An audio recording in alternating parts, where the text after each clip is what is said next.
Hello नमस्ते सबैजनामा तपाईहरुलाई मेरो च्यानलमा स्वागत छ। आउनुस् आज पनि एउटा कुनै भिडियोमा चाहिँ छलफल गरौँ।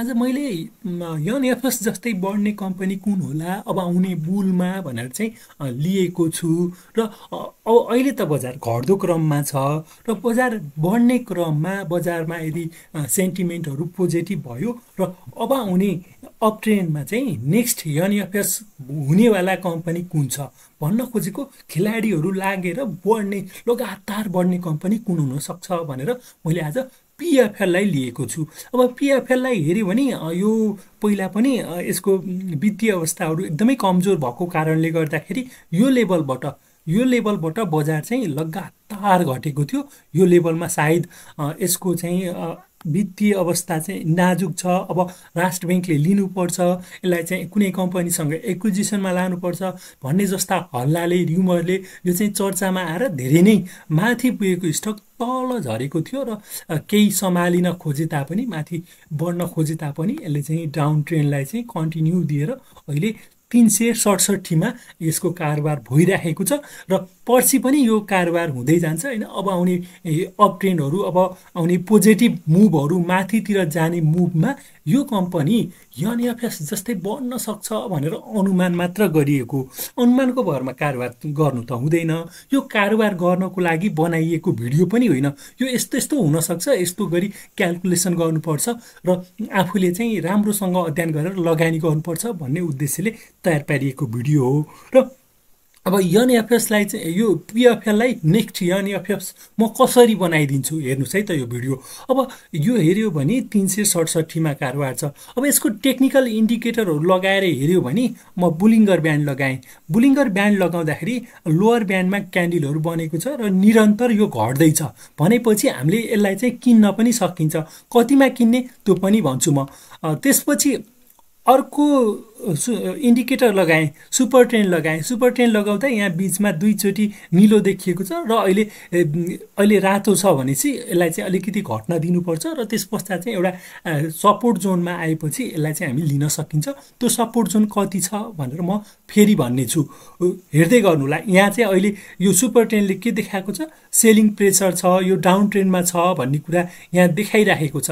त्यस्तै अर्को दुईवटा इन्डिकेटर म्याग्डी लगाएर हेर्यो भने म्याग्डीमा पनि यो निलो लाइन चाहिँ तलतिर गइरहेको छ। हिस्टोग्रामका क्यान्डलहरु नेगेटिभ एरियामा रातो र ठुलो बनेको छ भनेपछि यसको घट्ने क्रम चाहिँ अझै जारी छ भन्ने कुरा यहाँबाट हामीले बुझ्न सकिन्छ। यो यहाँबाट चाहिँ त्यही कुरा चाहिँ जनाएको छ। अब त्यस्तै आरएसआई हेर्यो भने के देखिन्छ भन्दाखेरि आरएसआई पनि घट्दो क्रममा छ। तपाईहरुले के ख्याल गर्न सक्नुहुन्छ भन्दाखेरि यो चाहिँ घट्दो क्रममा छ र एकपल्ट यो यहाँ तल 20 को लेभलतिर आएको रहेछ। यो तल्लो लेभलतिर आएको रहेछ। यो तल्लो लेभलमा यो फेरि पनि यो लेभलमा आउन सक्छ। यो एरिया भन्दा मुनि चाहिँ आउन सक्ने सम्भावना चाहिँ ज्यादा छ। यो एरियातिर अब यो पहिला चाहिँ कतिको लेभलमा 20-21 को लेभलमा आएको रहेछ र अहिले पनि फेरि यो चाहिँ 21 के लेभलतिर यतातिर आउन सक्छ। यो यतातिर आउँदाखेरि यसको प्राइस पनि सस्तो हुन सक्छ। यदि बजार निरन्तर घट्दै गयो भने यसको लेभल चाहिँ तल आउन सक्छ। अब यो हामीले किन्न चाहिँ अब यो ट्रेड गर्नको लागि नै किन्ने हो हैन। यो ट्रेड गर्न किन्ने भनेपछि हामी यसको यो टेक्निकल इन्डिकेटरहरु हेरिराख्नु पर्दैन। अब बजार मार्केट अप ट्रेन्ड भएपछि हामीले चाहिँ अप ट्रेन्ड हुने बेलातिर चाहिँ के गर्न सकिन्छ, किताहरुलाई एकुमुलेसन गर्न सकिन्छ।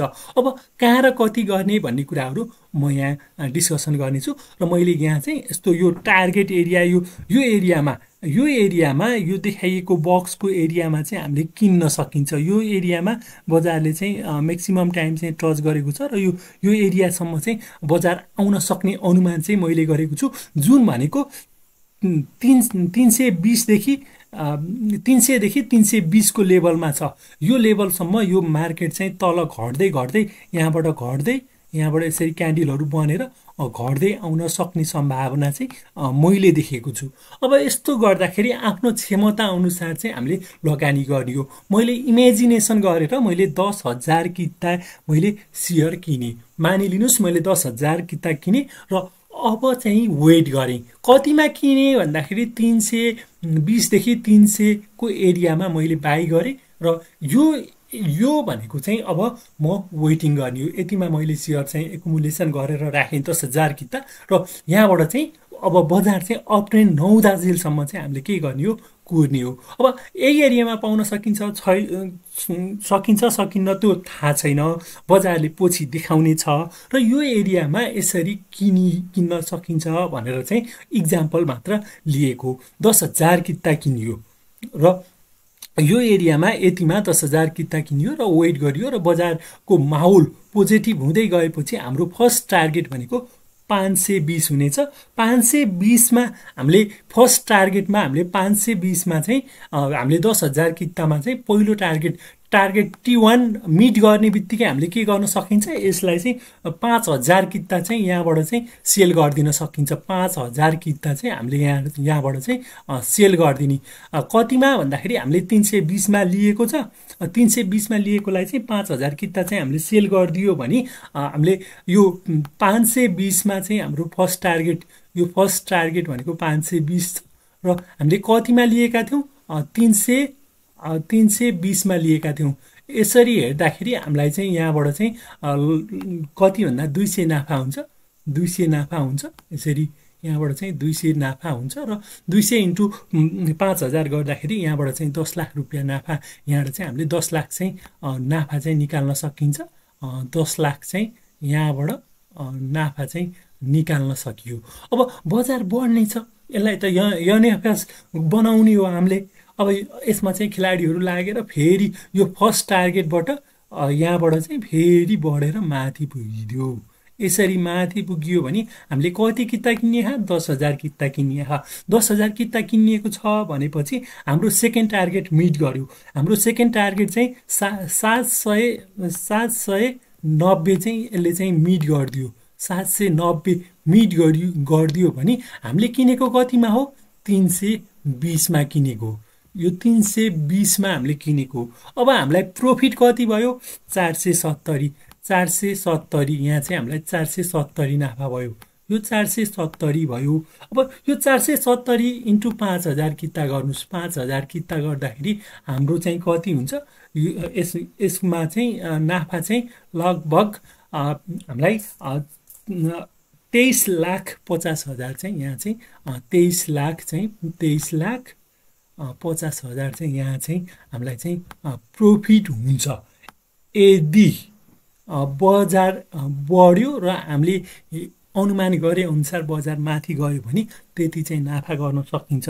तर चाहिँ तपाईहरुले के गर्नु पर्यो भन्दाखेरि एउटा लगानी गर्दाखेरि अब नेक्स्ट पीएफएल त कुनै एउटा न एउटा स्टक त बढ्न सक्छ। मैले चाहिँ इमेजिनेसन गरेर यो पीएफएल बढ्न सक्छ, यस्तो यस्तो हुन सक्छ भनेर मैले क्याल्कुलेटिभ रूपमा चाहिँ मैले यसलाई चाहिँ भनिदिएँ। अब के हुन्छ भन्दाखेरि खेलाडीहरूले चाहिँ के गर्छन् भन्दाखेरि अति नै कमजोर कम्पनीहरूलाई चाहिँ टार्गेट गरेका हुन्छन् र प्रमोटर र पब्लिक सेयरलाई चाहिँ टार्गेट गरेका हुन्छन्। जस्तै यसमा चाहिँ कति छ, 60 छ अनि 40 छ। यो भनेको चाहिँ लगभग 43,30,000 किता छ। यसमा चाहिँ उनीहरूले चाहिँ उठाउन सक्छन् ठुलो एमाउन्टमा, एउटा सर्टेन एरियामा आएर उठाउन सक्छन् र त्यो उठाएर उनीहरूले बिस्तारै त्यसलाई चाहिँ होल्ड गरेर बजारलाई चाहिँ माथि पुर्याउन सक्छन्। अहिलेको सेन्टिमेन्ट हेर्नुभयो भने न्युट्रल छ र अब कुनै न कुनै एउटा फाइनान्स सेक्टरको कुनै न कुनै एउटा स्टक त उनीहरूले बढाउँछन् जै होइन। तपाईहरुले पनि आफूलाई मनपर्ने आफ्नो अध्ययनमा भएको कम्पनीलाई चाहिँ लिनु होला, किनकि जुन बेला पनि बजार चाहिँ माथि जान सक्छ होइन।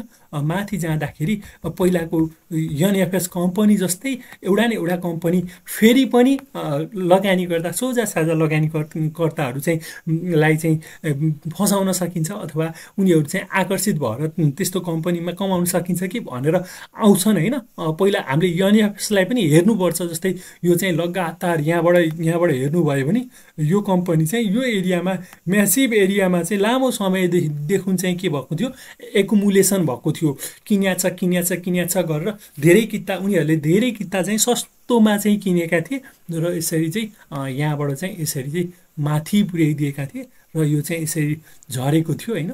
आफूले पनि एउटा कुनै स्टकलाई चाहिँ रोज्न सकियो। यदि बिग प्लेयरहरू चाहिँ पर्न आए भने यो चाहिँ कम्पनीहरू चाहिँ यस्ता कम्पनीहरू चाहिँ आफूले किनेका कम्पनीहरू चाहिँ पर्न सक्छ भनेर चाहिँ उदाहरणको रूपमा चाहिँ मैले लिएको। वास्तवमा यो पिएफएल नेक्स्ट एनएफएस हुन्छ या हुँदैन त्यो थाहा छैन, तर चाहिँ तपाईँहरू कारोबार गर्दै हुनुहुन्छ भने अध्ययनको आधारमा कुनै एउटा अध्ययन गर्नुहोला, कुनै योजना बनाउनुहोला, त्यस पश्चात मात्र कम्पनीमा खरिद बिक्री गर्नुहोला।